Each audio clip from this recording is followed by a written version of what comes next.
Hello, I'm Christina Faull. I'm a consultant in palliative medicine in Leicester, and I'm going to talk you through some of the aspects of caring well for a patient who has limited English, particularly in the context of palliative and end-of-life care.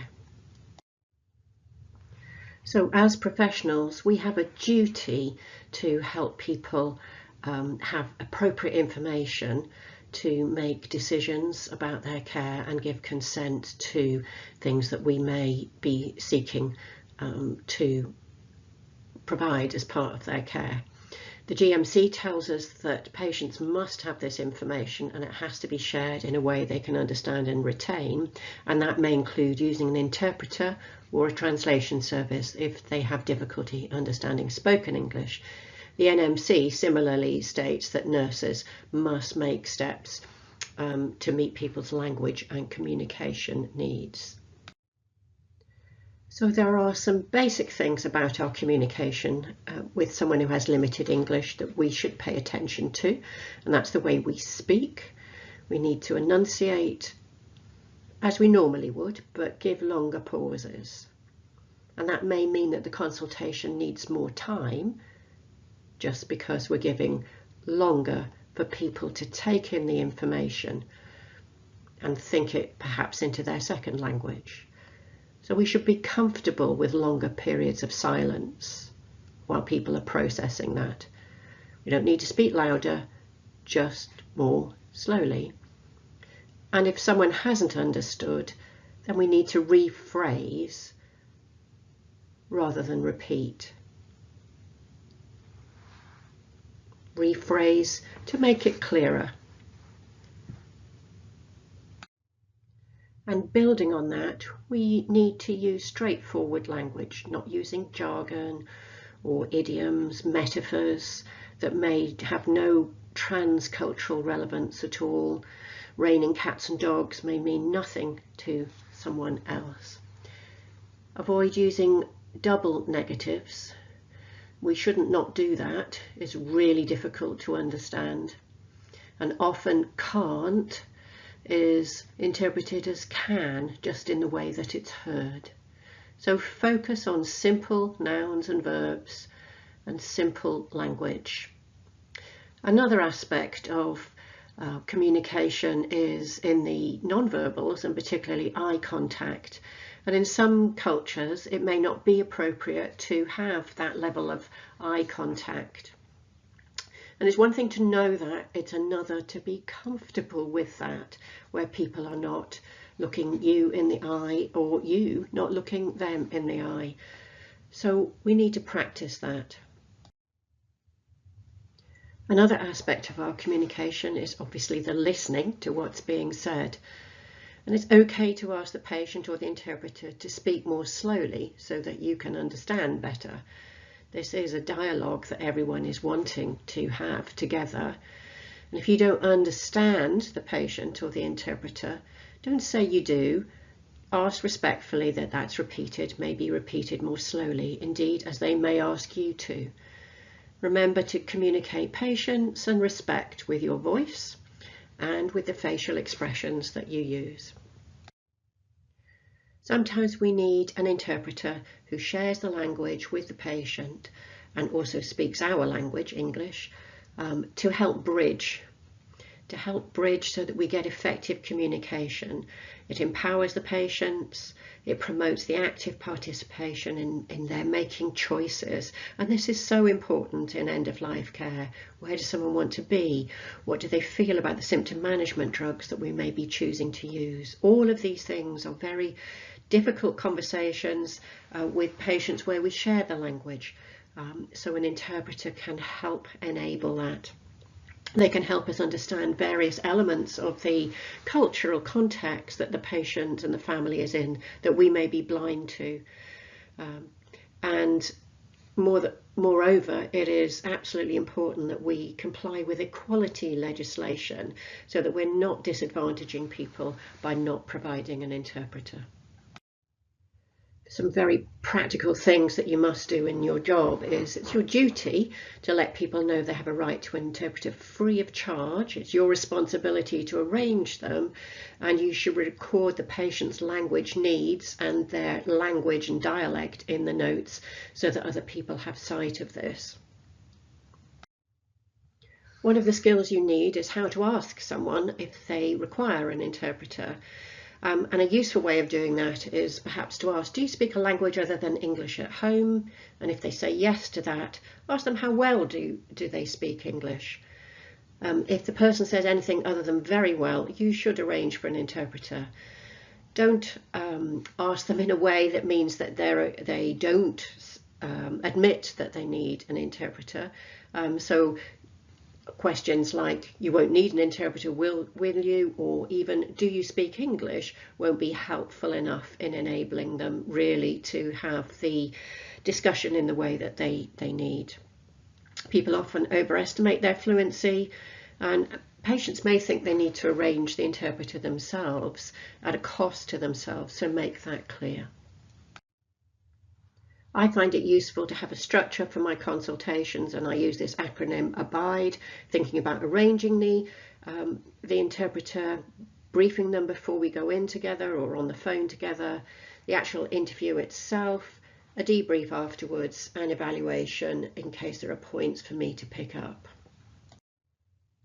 There are some particular things to remember in arranging the interpreter. You need to know how to do it in your organisation, both for face-to-face and for telephone interpreting. Finding out exactly what language the patient speaks can be a little tricky. There are some guides to that. I've shown an exemplar here. Seeing if there is a gender requirement for the interpreter, and of course on the form you're filling in, or the E approach to the service, you'll need the date, time, location, and giving a brief overview of the context, particularly if it's an emotionally sensitive. So if you're going to talk to someone and their family about the fact that they're not responding to treatment and that you think they're entering a palliative, an end-of-life phase, then the interpreter needs to be forewarned about that, so that they also can emotionally cope with that. Remember that discussions with an interpreter can take longer. So for instance, if it's an outpatient appointment, you'll need to arrange sufficient time for that. It is incredibly important in palliative and end-of-life context to have a meeting with the interpreter before, be that on the phone or face-to-face, because the conversation is going to be complex and sensitive, and it's very difficult to solve problems during the interview. So briefing and agreeing the roles of people during the interview is really important. And these are some of the things that you might need to consider. The key tasks of that consultation. What are you hoping to achieve? How are you going to work together? Is the interpreter going to take a passive role where they respond to gaps in communication, particularly if some English is known by the patient and family, but where more complex language needs to be checked out and shared? Or are they going to be active in their role right from the start? Terminologies that you might use, such as if you're going to talk about going to a hospice, how is that going to be described in Hindi, for instance? It needs to be unambiguous but sensitive, and make sure that the interpreter themselves understands these concepts and services. It's important to acknowledge that potential emotional impact on the interpreter. The interpreter may need some information regarding the family setup, and you might need some guidance from the interpreter about how to manage the situation, particularly if there are lots of people in the room, who should be addressed first, who might wish to have a voice, and how you're going to handle that in order to hear the patient's voice and keep the patient at the centre of care. And will some of the family members affect others? And working that out together may be really important. If it's a face-to-face consultation or interview, then the positioning can be quite important, so that you and the interpreter are positioned so that the patient can face you both. You obviously want to talk to the patient or the family member and not to the interpreter, keeping them as a central focus. Not least so that non-verbal elements of communication are transferred. And allow time at the beginning for the interview for the interpreter to make the introductions. They need to be done by the interpreter, why they're there, who you are, and what the role of the interpreter will have in this interview. Talking with the interpreter after the consultation is really helpful. They're an invaluable member of the MDT and can bring you a lot of perspectives as to whether the interpreter thinks the patient really took on understanding of the things that were discussed, what may have been apparent to the interpreter in any discussions that weren't in English between the patient and their family, for instance, to help you really understand the context for this patient. Also reflecting on how the consultation went, whether you worked effectively with the interpreter, and how the interpreter is following what can be, of course, quite a sensitive consultation with emotions being shown by the patient and the family. Does the interpreter need any support? Then some self-reflection is really important, because this is a skill and it is challenging to develop, and there's always ways to improve. You may want an observational assessment of you working with an interpreter as part of this to get some feedback from others, but self-reflection is really important too. So just some summary tips. Seek the patient's consent and make sure one is booked is acceptable. Gender, language. Identify the patient's language. Brief the interpreter about the context and the key content or tasks of the consultation. Make sure the interpreter understands terminologies such as hospice, palliative care, often not translatable.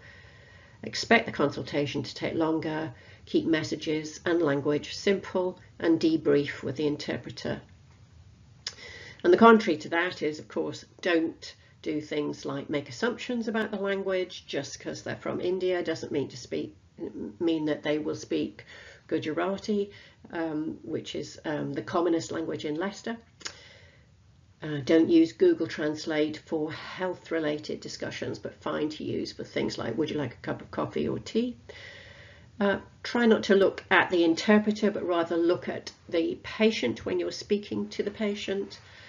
And do regard the interpreter as a part of the team and not just a automaton or AI for translating your language. And remember, they may be affected. I hope this has been useful to you. If you want to explore more about supporting people from diverse ethnic backgrounds, please take a look at some of the resources on the LOROS website and in the e-learning for health ELCA, that stands for End of Life Care for All resources, where there's a learning program to support equality, diversity and inclusion. And just to acknowledge that this was funded by LOROS and by Marie Curie.